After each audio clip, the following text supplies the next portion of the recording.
Salut les filles, aujourd'hui c'est une vidéo un peu spéciale puisque c'est un vlog, c'est le premier de la sorte. Je vais en fait déjeuner avec, enfin manger avec vous en attendant 3 heures que Émilie, donc celle avec qui j'ai fait les tags la dernière fois, vienne à la maison. Et vu que le sujet s'est lancé un petit peu sur Facebook, sur mon privé, je me suis dit tiens, c'est le moment de faire la vidéo. Donc vu que j'avais pas encore mangé tout ça, je vais vous montrer vite fait ce que je vais manger. Donc j'ai mangé un kiwi, un yaourt, une banane, des petits gervais parce que j'ai pas très faim en fait. Et bon, faut quand même que ça tienne au ventre, donc voilà. Et puis ma petite boisson fétiche du moment, l'eau gazeuse à la menthe. Donc aujourd'hui je vais vous faire une vidéo, comment dire ça, un petit peu pied dans le plat. C'est-à-dire que c'est une vidéo très personnelle et vraiment très personnelle. Je vais essayer de ravancer un peu la table. Voilà. Donc voilà. Je vais vous parler de mon envie d'être mère, depuis quand, pourquoi je suis toujours pas maman, etc. etc. Donc il y a une vidéo qui est assez vieille dans mes vlogs qui s'appelle Ma vie, mes envies, mes emmerdes, et j'en parle un petit peu. Alors vous m'excusez pour ma tête, je suis absolument pas maquillée, j'ai juste mis un petit coup de gloss.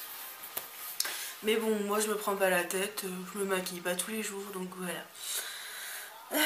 Donc premier point, c'est mon envie d'être mère. Elle a débuté à l'âge de mes 18 ans à peu près, je dirais. Donc à peu près la période aussi où j'ai eu mes premiers rapports. Donc pourquoi j'ai eu seulement mes premiers rapports à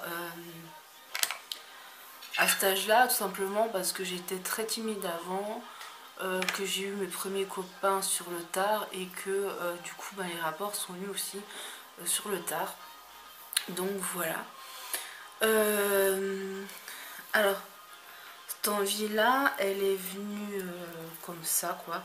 Elle est venue en fait parce que je me sentais pas bien dans... Enfin c'est con à dire, mais bon je pense que c'est bien d'en parler. C'est que j'ai eu envie d'être maman parce que je pensais que je pouvais être personne, que je n'étais personne, que la seule chose qui pouvait me faire devenir quelqu'un, c'est-à-dire enfin devenir quelqu'un, je trouvais pas de boulot, machin, c'était dur, j'avais pas de copains, machin, et je me disais la seule chose qui peut m'aider, on va dire, c'est le fait d'avoir un statut entre guillemets de maman. Et je trouve que c'est super con aujourd'hui de vous dire ça, mais c'est la vérité. Donc voilà. Et donc j'ai rencontré... C'est une période qui a été très difficile. Parce que c'est une période où j'ai rencontré pas mal de mecs. Et j'ai eu mes premières relations voilà, après 18 ans. Donc voilà. Et je rencontrais mais que des connards. Que des connards quoi. Voilà. Donc on va parler aussi de ma première fois. On va revenir. D'ailleurs ce qui m'a fait bizarre c'est que je l'ai vu, le mec avec qui c'est arrivé pour la première fois, commenter un statut d'une copine l'autre fois. J'étais là mais non c'est pas lui, c'est pas possible. Et si, c'était bien lui, qui avait en plus un bébé. Donc voilà. Ça m'a fait un peu bizarre parce qu'au bout de plus de 10 ans... non, au bout de 10 ans, c'est un peu bizarre. Mais bon. En tous les cas, il n'est pas devenu... Enfin, il était déjà pas hyper canon à la base. Il n'est pas devenu... il a mal vieilli quoi. Il fait vieux je trouve. Alors qu'il est plus jeune que Fabrice. C'est un... on s'en fout. Alors, je disais oui, en tous les cas, ça a été un mec assez gentil. Et je trouve que ça s'est très bien passé pour une première fois. Surtout que c'était pas censé se passer bien. C'est-à-dire que, vu que je voulais absolument un copain, j'ai fait des rencontres via internet puisque j'étais trop timide. Mais vraiment trop timide. Et donc ce mec là je l'ai rencontré sur internet. Et donc j'ai eu mes premiers rapports avec un gars d'internet. Je lui ai dit je te préviens, ça sera la première fois, machin. Et honnêtement il a été super doux, super gentil. En plus c'était un ambulancier, donc voilà, le top. Et donc le lendemain il m'a ramené chez moi, machin, mais il m'a pas vraiment redonné de nouvelles. Et ça j'ai pas bien pris. Et je lui avais même dit d'ailleurs. Mais bon, j'ai pas de rancœur envers lui, tout ça, parce que vraiment, je trouve que ça s'est super bien passé. Donc voilà. Et c'est vrai que j'ai donc ensuite, vu que je rencontrais que des cons, bah oui, forcément sur internet, c'est souvent des mecs qui veulent juste tirer leur coup, puis voilà quoi. Même que c'est pas que ça, mais ça arrive quand même, on va dire, c'est 65-70% de ça quoi, sur internet. Et donc, bon, et je parle de ça il y a quand même 10 ans, donc aujourd'hui je sais pas comment trop ça a évolué sur internet. T'as quand même plein de sites de rencontres, de machin, mais bon. Voilà. Donc, vu que j'ai rencontré que des cons, je me suis dit, bon écoute, ce qu'on va faire, c'est que on va faire un bébé toute seule. Donc je voulais tomber enceinte, donc je me protégeais pas. Bon, il y en a certains qui se protégeaient, donc voilà. Mais moi je me protégeais pas. C'est-à-dire pas de pilule, pas de trucs comme ça. Et je sais que c'est complètement débile. Parce que toutes les maladies, les MST et sans parler du sida, voilà, j'aurais pu tomber bien bas. Donc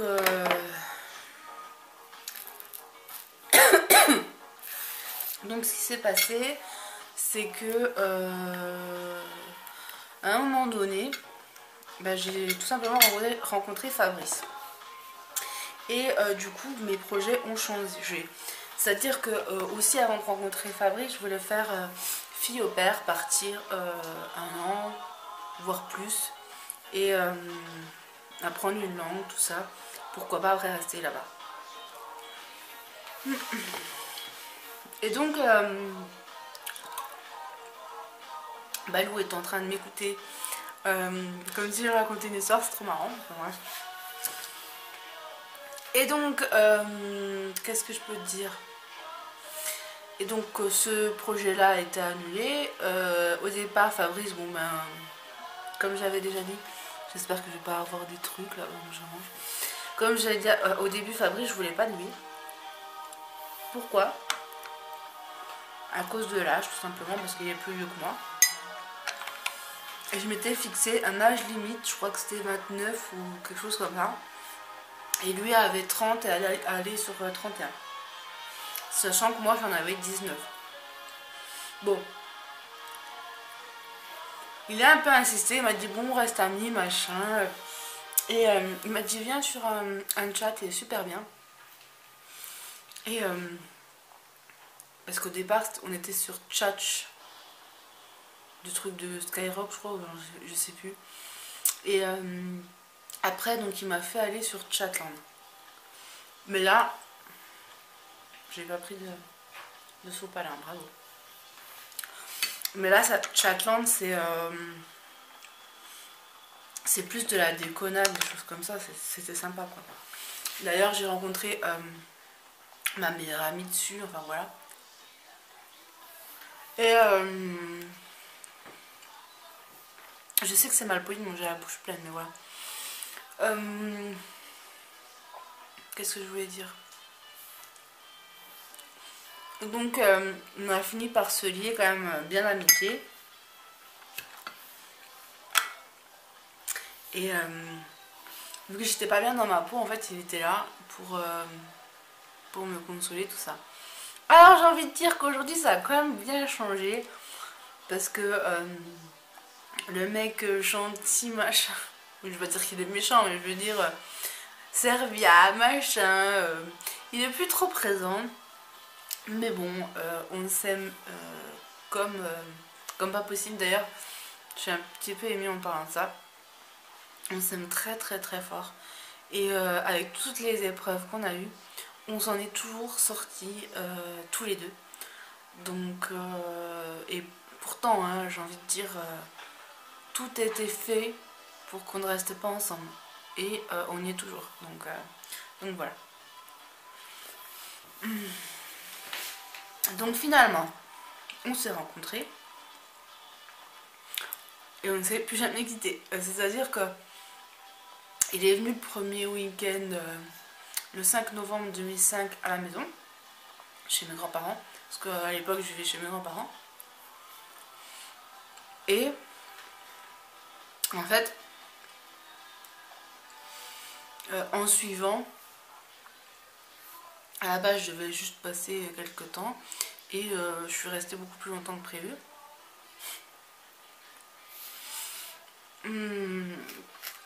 Et en gros, je suis restée là-bas, quoi. Donc ensuite, en suivant, au bout de quelques mois, au bout de 3 mois, je crois, on s'est trouvé en appart. On s'est mis en appart. Et c'est vrai que ça allait super vite. Honnêtement, au bout d'un an, on se serait déjà mariés. Mais on a attendu 2 ans. Et même en attendant 2 ans, les gens ils disaient toujours ah, vous êtes encore jeune, gna gna gna. Enfin, t'es trop jeune en parlant de moi. T'es trop jeune, gna gna gna. Oui, mais mon mari est un peu plus vieux. Donc, t'es un tac. Et donc, oh, il faut que je prenne mon cachet. Et donc, bon, maintenant, aujourd'hui, hein, ça pose plus de problème. Je sois mariée à mon âge, voilà. Mais c'est vrai qu'au début, pendant peut-être 2 ou 3 ans, c'était ah, mais t'es jeune hein, pour t'être mariée, gna gna gna. Putain, les gens. Et donc, quand je me suis mis avec lui, évidemment, assez rapidement, bah, je voulais un bébé. Forcément, parce que j'en voulais déjà un avant, voilà. Et ce qui s'est passé, c'est que tout le monde autour de nous avait des bébés. Et je peux vous dire honnêtement que ça a été très très très très très dur. Et j'en ai pleuré. Je pouvais plus supporter les femmes enceintes, tout ça. Les bébés, bon, je les regardais, hein, mais ça me faisait quand même très mal. Et bon, c'est même pas encore trop cette période, mais c'est vrai que ça m'énervait. En fait, ça m'énervait à l'époque de voir des femmes enceintes parce que moi, j'arrivais pas. Et en fait, j'ai fait des grossesses nerveuses. C'est-à-dire que j'ai même eu un test de grossesse positif. Alors qu'il n'y avait rien. Donc voilà. Et du coup, vu que je faisais des grossesses nerveuses, en fait, les grossesses nerveuses, c'est quoi? Parce que tu as tellement envie d'être enceinte et tout, que tu as exactement les mêmes symptômes. Donc j'avais les petits boutons autour des seins, les seins qui grossissaient, le ventre, je le voulais rond, donc il devenait rond, etc. etc. Donc aujourd'hui, si j'ai beaucoup de ventre, c'est aussi pour ça. Et donc en quelques années, j'ai pris 40 kilos. J'étais déjà pas mince. J'ai même plus que 40 kilos. J'étais déjà pas mince quand j'ai rencontré Fabrice. Mais alors là, les amis, alors là, 40 kilos dans la gueule, quoi. C'est vrai qu'on m'a jamais fait la remarque. Enfin, je parle, moi dans ma famille, si on m'a déjà fait la remarque, mais je parle de la famille de Fabrice, ils ont jamais fait de remarques et tout. Donc ça, j'ai trouvé ça quand même sympa. Oui, sympa. De pas te dire putain ta femme elle a grossi ou des choses comme ça, quoi. Et bon, du coup, C'est l'époque où on a déménagé. Et c'est vrai que je commençais à me poser la question, c'est moi, c'est parce que je suis en surpoids, c'est parce que tout ça, tout ça. Et ça aurait pu. Sauf que quand on est arrivé dans le sud-ouest, je suis allée voir ma gynéco qui m'a dit écoutez, normalement il n'y a rien d'anormal, vous devriez tomber enceinte quoi. Donc ce qui s'est passé, c'est qu'elle m'a dit bon ben on va faire un spermogramme à votre mari. Ce qui a été fait. Et donc là je reçois le courrier à la maison. Je regarde les tests. Évidemment je ne comprends rien. Donc je vais sur internet chercher ce que ça voulait dire. Et là, il faut que je boive un coup parce que voilà. Et là, je peux vous dire que le monde, mais le monde s'est effondré sur moi. Mais vraiment quoi, j'ai eu l'impression que à quoi ça servait de vivre quoi, c'était vraiment ça. Donc j'ai commencé à pleurer, pleurer, pleurer tout ce que j'en pouvais. Mais c'était horrible. J'ai appelé ma mère, j'ai appelé ma grand-mère. Et bon, ça leur faisait mal au cœur quoi. Hein. Je leur ai dit, je sais pas comment faire. Faut que ce soit moi qui lui annonce en plus à Fabrice. Donc elles ont essayé de me calmer le plus possible au téléphone, tout ça. Et là, ce qui me préoccupait le plus, c'était, il faut que je le dise, il faut que je lui dise quoi. Il faut que je lui dise, en gros, tu pourras jamais être père. Et ben, c'est l'une des choses les plus dures que j'ai eu à faire, tout simplement. Quand il est arrivé, et là, j'ai un peu les larmes aux yeux qui montent.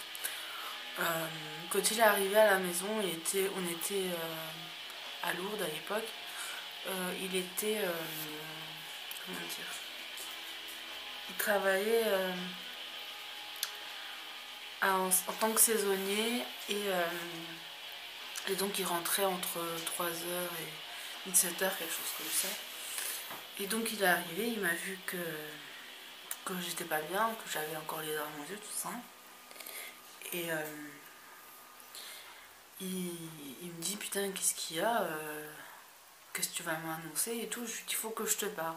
Bon, tout le monde sait quand on dit il faut que je te parle, en général c'est pas souvent des bonnes nouvelles, surtout voilà. Donc on est allé dans la chambre sur le lit et dans ma tête t'as tout qui se bouscule. C'était mais trop dur. Et il me dit vas-y, dis là. Et là je me dis mais comment tu lui dis? Tu lui dis comme ça, tu lui dis... Là tu lui poses vraiment les questions. Voilà. Donc je peux pas vous dire exactement ce que je lui ai dit. Mais j'ai dû lui dire en pleurant, parce que j'ai tout lâché en même temps évidemment. J'ai dû lui dire bah, tu pourras jamais être papa quoi. Et c'est trop dur. Et franchement c'est une des pires choses que vraiment que j'ai pu dire quoi. Vous vous rendez compte quoi, vous détruisez quelque chose quoi. Et puis sa virilité elle en a pris un coup et puis tout ça. Et excusez-moi. Et je me disais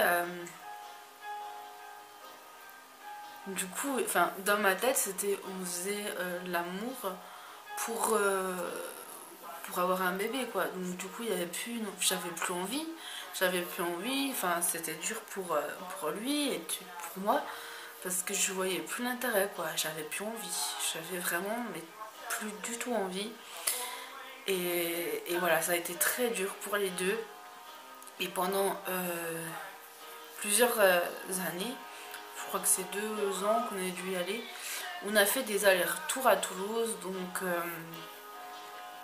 Donc à Toulouse c'était, comment ça s'appelle, enfin, le truc d'infertilité là, je pourrais plus vous dire exactement le nom, je crois que c'est à Purpan, mais je suis plus sûre. Donc on est allé là-bas, et le fait que ce soit dans le même truc que la maternité, déjà, j'ai envie de vous dire, ça n'aide personne.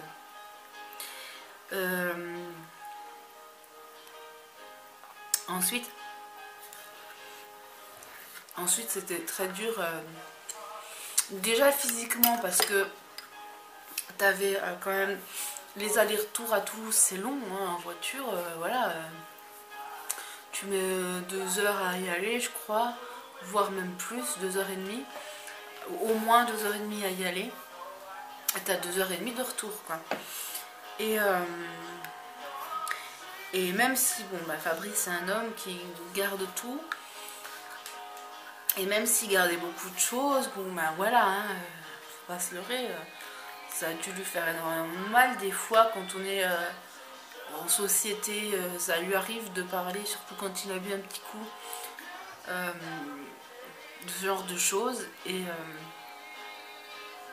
je peux pas, autrement, je peux pas lui sortir les verres du nez, parce que c'est trop difficile, quoi. Donc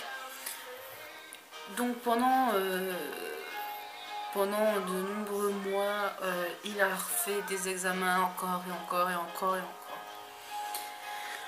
Où il a demandé à un moment donné si il était d'accord pour qu'on lui ouvre en fait les testicules pour voir s'il y avait quelque chose à l'intérieur. Et en fait, déjà, sachant qu'il est azospermie, azospermie c'est quand il y a 0 spermatozoïde dans le sperme. Donc il y aurait peu de chances que de toute façon il y ait quelque chose, quoi. Voilà. Et donc c'était quasi nul. Et on lui a dit également que quand c'est encore dans les testicules, le spermatozoïde n'est pas terminé, puisqu'il n'est pas sorti. Donc c'est qu'il n'est pas terminé. Donc ce qui fait que même s'il avait quelque chose et qu'après on me l'inséminerait, ça veut pas dire que ça aurait donné un résultat, quoi. Voilà. Non, c'est pas ça que je veux dire. Ça veut dire que même si que ça aurait marché, c'est que l'enfant aurait pu être malade, enfin voilà. Et ça, on n'en voulait pas. Et donc du coup, on nous a dit, bon bah ça sera par don de sperme, il n'y a pas d'autre solution. Mais, donc, ce qu'il fait, c'est sûr, je ne mangerai pas. Ce qui fait qu'en fait, une fois tous les examens finis, machin truc, on nous a dit,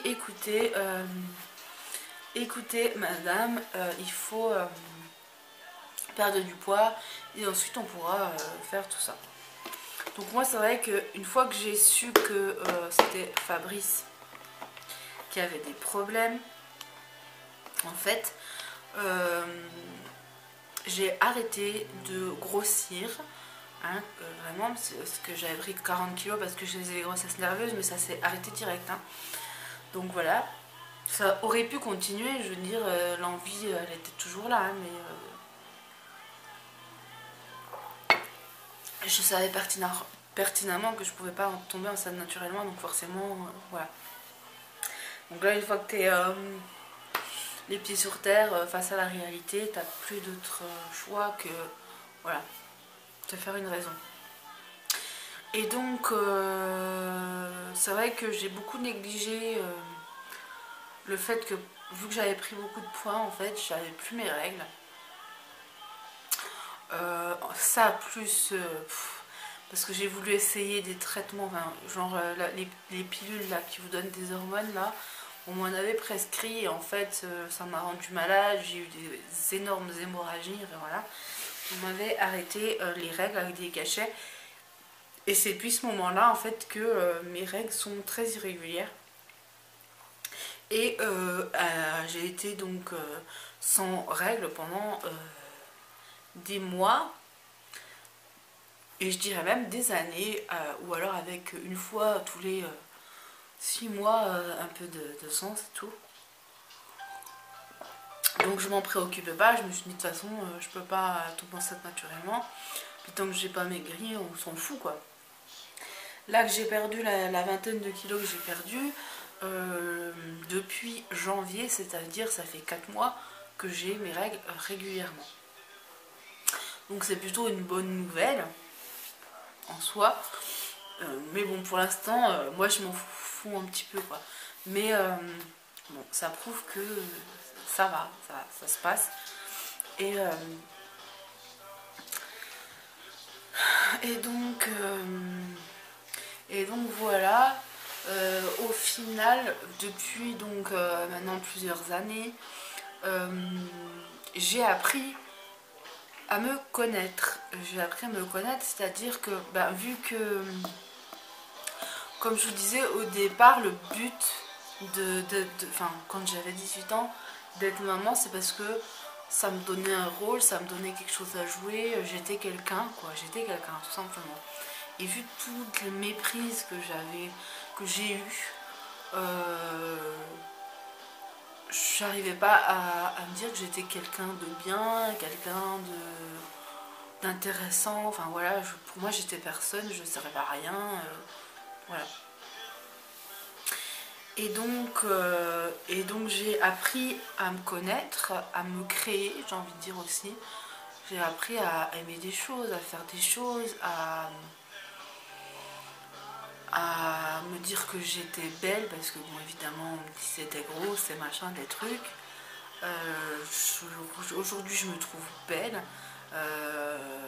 je me sens bien dans mes baskets. Évidemment je me sentirai mieux quand j'aurai le poids en moins, mais ça viendra dans un autre vlog. Voilà, donc après l'opération que je compte faire, donc la sleeve normalement,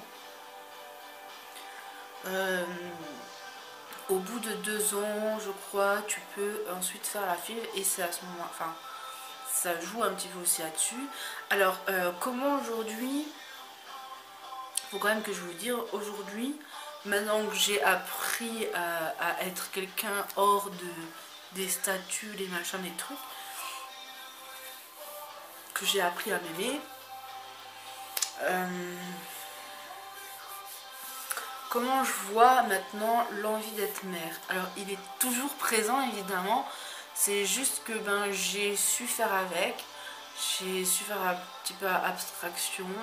La colère est moins là, mais elle est toujours présente, honnêtement, voilà. J'ai toujours cette envie. J'ai toujours cette rancœur aussi, cette jalousie des femmes qui ont des enfants, qui tombent enceintes, qui machin, qui truc. C'est vrai que ça a été difficile aussi parce que du côté de mon mari, elles ont toutes des enfants, enfin elles ont toutes eu plein d'enfants, régulièrement il y en avait une qui était enceinte, s'il n'y en avait pas plusieurs, etc. Et je peux vous dire que ça je l'ai mal vécu. Même si aujourd'hui je l'accepte plus, voilà, il y a toujours quelque chose quoi, c'est pas parti, même si voilà, c'est toujours dur. Alors j'arrive à accepter les enfants qui viennent sur moi, machin truc, mais j'ai plus de mal. Pourtant c'est quand même au départ mon métier, avec les enfants, tout ça c'est mon métier. Et le fait que pour l'instant moi je peux pas en avoir, c'est vrai que c'est très dur.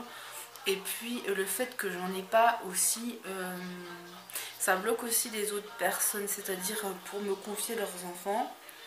Le fait que je n'ai pas d'enfants, apparemment, ça bloque aussi. Pourtant, j'ai de l'expérience, j'ai travaillé pendant 1 an dans une grande famille, je m'occupais de 4 enfants, voilà. du matin au soir au coucher quoi. Et j'ai eu aussi de l'expérience familiale, je veux dire, je me suis déjà occupée d'enfants de la famille. Et puis je me suis aussi occupée d'enfants en école puisque j'ai été ATSEM. Donc il n'y a pas de raison, enfin voilà, c'est pas parce que j'ai pas eu d'enfant que je suis conne quoi, que je sais rien faire. Mais voilà, enfin bref. Donc avant d'être maman, maintenant avec le recul, je me dis, on n'était peut-être pas prêts non plus. Même clairement, psychologiquement, je pense pas que j'étais prête. Je peux l'avouer aujourd'hui. Avant de, de créer un être, il faut déjà s'aimer soi-même, je pense. Et devenir soi-même, quoi. Parce que faut pas se... Comment expliquer ça? La vision des autres, c'est pas la vraie vision qu'ils ont forcément de toi, tout simplement. Donc voilà. Donc pour le futur, je suis pas fermée non plus à l'adoption, choses comme ça, mais ce sera le dernier recours puisque je pense quand même pouvoir moi procréer. Donc il n'y a pas de raison que bah, tant pis ce sera pas la petite graine de mon mari, ce sera la petite graine d'un donneur anonyme qui de plus ressemblera à mon chéri, puisqu'apparemment ils vont prendre vraiment des gens qui lui ressemblent. Alors je sais pas comment ça se passe, mais voilà. Donc, donc voilà quoi, je vais tout faire quand même pour être enceinte, parce que bon, j'ai quand même envie d'avoir ce ventre qui grandit, cet être en moi, tout ça. Si c'est pas possible, ben c'est pas possible, je me ferai encore une raison. Ce qui est triste, je trouve, c'est pourquoi, je me poserai toujours la question, pourquoi certains y arrivent tellement facilement, et puis d'autres, comme nous, mais alors nous, je sais pas, t'as l'impression qu'on est vraiment né sous une mauvaise étoile, qu'on a la poisse, voilà, la poisse H24 quoi. Toutes les merdes qui pourront nous tomber dessus, elles nous tomberont dessus. Enfin bref. Et je me demande toujours, mais pourquoi pourquoi nous? Pourquoi y a des gens qui font des enfants pour ensuite les tuer? Parce que bon, moi c'est vrai que je suis quelqu'un qui regarde beaucoup de reportages, de choses comme ça. Je m'intéresse aux faits divers et tout ça. Et quand je vois toutes ces mères ou tout ça qui tuent leurs enfants, mais je comprends pas. Pourquoi tu les as pas fait adopter? Enfin j'en sais rien, si t'aimes pas tes enfants. Donc je trouve que c'est injuste tout simplement que des gens, des monstres, aient le droit d'avoir des enfants et que des gens qui en veulent vraiment ne puissent pas en avoir. Alors je vais parler aussi vaguement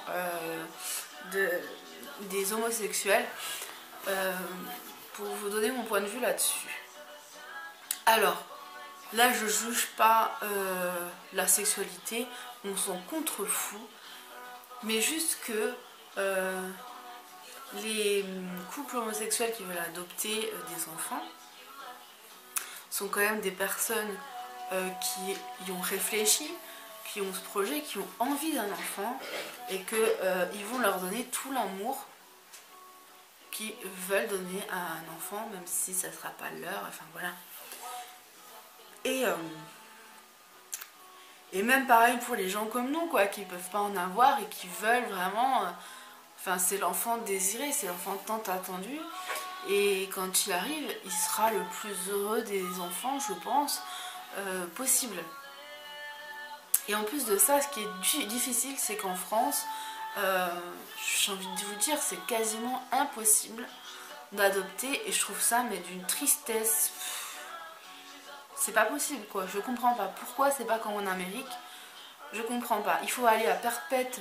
Et encore, même si tu vas à perpète et que tu dépenses des milliers et des milliers d'euros, voire des dizaines de milliers d'euros et j'en passe, tu puisses pas tu puisses encore arriver à qu'on te dise que finalement ton gosse il est pas dans les règles, etc. Alors qu'en France, il y a tellement d'enfants malheureux, aussi tristes, qui voudraient une vraie famille qui l'aime, et c'est tellement bloqué, je trouve ça mais inhumain, triste, enfin, je comprends pas, il y a tellement d'enfants qui en ont besoin, quoi, et pourquoi on peut pas adopter nos enfants ici aussi? Enfin, je comprends pas, c'est quoi le problème? C'est quoi le problème? Surtout qu'en plus, t'as des années d'attente. J'ai connu un couple il y a quelques années qui ont galéré comme pas possible. Ils ont écrit au président, ils ont gueulé aussi parce qu'il y a Johnny qui venait d'adopter ses petites filles, enfin je sais plus. Et que lui, ça faisait des années qu'il voulait adopter, qu'il n'y arrivait pas. C'est pas normal, quoi, c'est pas normal. Voilà, il y a toujours des gens qui vont être pistonnés pour tout, même pour l'amour, quoi, et je trouve ça triste. C'est désespérant, c'est désespérant. Et donc cet homme, au bout de voilà, X années de demande, et là, ils avaient vraiment l'envie, quoi, ils étaient à fond. Il arrive à un certain âge, en fait, où tu peux plus adopter. Ou au bout d'un certain nombre d'années, je sais plus. Et en fait, il arrivait à un âge où il ne pouvait plus adopter. Évidemment, Johnny, lui, avait dépassé largement cet âge-là. Et donc, on lui a dit que c'était fini, quoi. Il n'avait plus le droit de faire de demande. Et il était triste. Et ça me faisait mal au cœur, quoi. Et finalement, une fois que tout a été arrêté, parce qu'il pouvait normalement tomber, elle pouvait tomber enceinte, elle, mais il y avait un truc qui bloquait, ils n'y arrivaient pas, quoi. Ils n'y arrivaient pas. Et ils ont réussi, après que tout soit perdu d'avance, quoi, que tout soit... voilà. Ils ont réussi à avoir un petit garçon, naturellement, et je trouve ça tellement miraculeux, tellement magnifique, que voilà, j'étais super contente pour eux. En plus, le gosse, il était tout mignon. Bref, voilà, c'était juste magique. Je sais que moi, ça pourra pas m'arriver parce que vu que Fabrice est azoospermie et qu'il a 0 spermatozoïde dans le sperme, ça ne peut pas marcher. Mais enfin, je souhaite tellement ce bonheur aux gens. Alors, je tenais à dire aussi que si votre compagnon ou si vous-même vous êtes un compagnon, vous avez été opéré des testicules quand vous étiez plus jeune, que le testicule ne descendait pas, machin, faites très attention et faites tout de suite un spermogramme, parce qu'en fait je pense que apparemment ce serait ça serait cette opération qu'il a eue quand il avait 10 ans qui aurait provoqué l'infertilité, quoi. Donc allez voir, vous renseigner pour faire l'azoospermie si naturellement ça marche pas. Voilà. Je pense que j'ai fait le tour et si vous êtes dans mon cas, n'hésitez pas vous aussi à me laisser des commentaires, ou même en privé, tout ça, vous savez, voilà, je réponds à tout le monde, même si des fois je mets plus de temps à répondre. Bon, après, pour la plupart, vous savez que à partir du 28 avril, je suis pas là pendant 3 semaines, mais en rentrant, c'est clair que je vais tous vous répondre, il n'y a pas de problème, voilà, vous inquiétez pas. Voilà, donc donnez-moi, si vous voulez me donner du courage aussi, n'hésitez pas, parce que je sais qu'il y en a beaucoup qui m'encouragent au quotidien, qui me soutiennent, et je les trouve, je trouve aussi ce don, ce partage gratuit, quoi, d'amour au quotidien et de soutien comme ça, c'est vraiment fabuleux. C'est pour ça que je regrette pas, même s'il y a quelques rageux de temps en temps, quelques pouces rouges, on s'en tape. C'est pas le principal, et franchement ceux qui n'aiment pas ce que je suis, c'est qu'ils n'ont rien compris, et puis et qui n'en valent pas la peine. Et toutes les personnes à côté qui sont là, qui ont vraiment su avoir ma confiance aussi, qui ont su discuter avec moi, partager, et puis tout ça. Enfin, moi je les aime de tout cœur, ça fait maintenant 2 ans et 1 mois que je suis sur YouTube et franchement je regrette rien quoi. Même s'il y a eu des moments hyper difficiles, j'ai tellement pu partager tout. Voilà. Certes, depuis que je sais ça, j'ai changé, mais c'est sûr, comment tu veux ne pas changer. J'ai quelqu'un avec qui je parlais avant qui disait ouais mais de toute façon depuis en fait que je le savais, elle me disait t'as changé machin le truc. Je lui dis mais tu te rends compte de ce que tu me dis quoi, t'es conne, c'est pas possible. Forcément j'ai plus la même vision de la vie. Je peux pas avoir d'enfant naturellement donc c'est quelque chose qu'il faut savoir digérer déjà, il faut digérer la bulle. Il faut apprendre à vivre avec et puis mettre son rêve de côté parce que bon moi c'est un rêve aussi d'être maman et le mettre de côté en attendant de pouvoir le réaliser. Chaque chose en son temps, qui va piano va sano comme on dit, donc qui va lentement va sûrement et j'ai envie de dire voilà, même si ça prend du temps, j'y arriverai, on y arrivera. Et tout sera le meilleur, tout le meilleur reste à venir et tout le bonheur reste à venir. Je sais que j'ai encore quelques années où ça va être difficile, mais je me dis que qu'est-ce que ça vaut quelques années pour des dizaines après de bonheur quoi. Voilà, encore quelques années de galère et après tout ira bien.